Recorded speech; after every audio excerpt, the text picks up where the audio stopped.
সময়টা ছিল দুপুরবেলা। রোদের আলোতে মক্কা নগরী ঝিকিমিকি করছিল।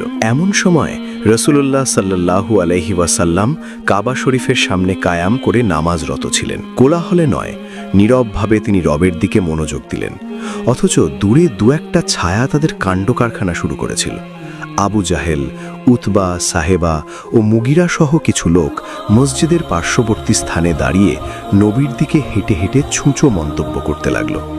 আবু জেহেল তাদের উদ্দেশ্যে কটাক্ষ করে বলল, চলো মোহাম্মদকে একটু লজ্জা দিই, দেখি সে কেমন প্রতিক্রিয়া দেখায়। তারপর তারা এমন এক কৌশল নিল, একটি ঘোড়ার মতোই বিকৃত পচা গন্ধযুক্ত উটের নাড়িভুড়ি কাঁধে নিয়ে সামনে এলো। রসুল সেজদায় গেলে তারা চেপে নাড়িভুড়িটা নবীর কাঁধের ওপর পরিয়ে দিল। গন্ধটি দ্রুত চারিদিকে ছড়িয়ে পড়ল। তারা একটু দূরে সরে গিয়ে অপেক্ষা করতে লাগলো দেখার জন্য যে নবীর সঙ্গে কি হবে। এইসব দেখে রসুলের ছোট কন্যা হযরত ফাতিমা রাদিয়াল্লাহু তাআলা আনহা তৎক্ষণাৎ দৌড়ে এসে বাবার নিকট পৌঁছান। তখন তার বয়স ৮-৯ বছরের মতো। তিনি দ্রুত নিতম্বের উপর চাপানো উটের নাড়িভুড়িগুলো সরিয়ে ফেললেন এবং বুঝলেন বাবার কক্ষে অমার্জিত অবমাননা হয়েছে। চুক ভরে কাঁদতে কাঁদতে তিনি আল্লাহর কাছে আরজি জানালেন, ইয়া রাব্বুল আলামিন, যাহারা আমার নিরপরাধ বাবাকে এভাবে সম্মানহানি করেছে তাদেরকে ধ্বংস করো। অবশ্যই কথাগুলো আবু জেহেলের কানে পৌঁছালো। তিনি ক্রোধে চেঁচিয়ে বললেন, দেখো, যেমন পিতা তেমন কন্যা, যদি কখনো ফাতেমাকে পাই তাও তাকে শাস্তি দিতে হবে।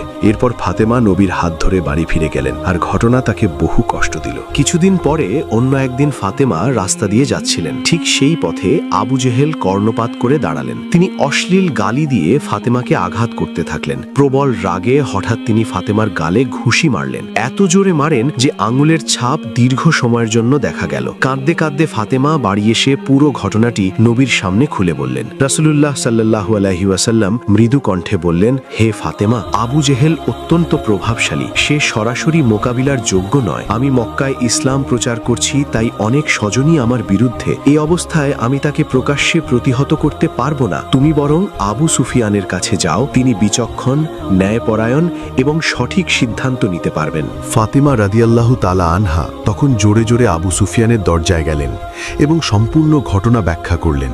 আবু সুফিয়ান এই কথা শুনে রাগে লাল হয়ে উঠলেন। তিনি কণ্ঠ উঁচু করে চিৎকার করে বললেন, আবু জেহেলের এত বড় সাহস! কুরাইশ বংশের কিশোরীর গায়ে হাত দিয়েছে। আবু জেহেল কি ভুলিয়ে দিয়েছে কুরাইশ বংশের কিশোরীর গায়ে হাত দেওয়া একটি জঘন্যতম অপরাধ? সে নিজেও কুরাইশ বংশের পুরুষ হয়ে কি করে কুরাইশ বংশের একজন কিশোরীর গায়ে হাত দিল? অতঃপর আবু সুফিয়ান ফাতেমাকে নিয়ে আবু জেহেলের বাড়ির দিকে আসলেন। ওই সময় আবু জেহেল বাড়িতে কয়েকজন প্রভাবশালী আরব নেতাদের নিয়ে বৈঠক করছিল। আবু সুফিয়ান সেখানে এসে আবু জেহেলকে জিজ্ঞেস করলেন, তুমি কি ফাতেমাকে থাপ্পড় মেরেছ? আবু জেহেল কোনো কথা বলল না। সে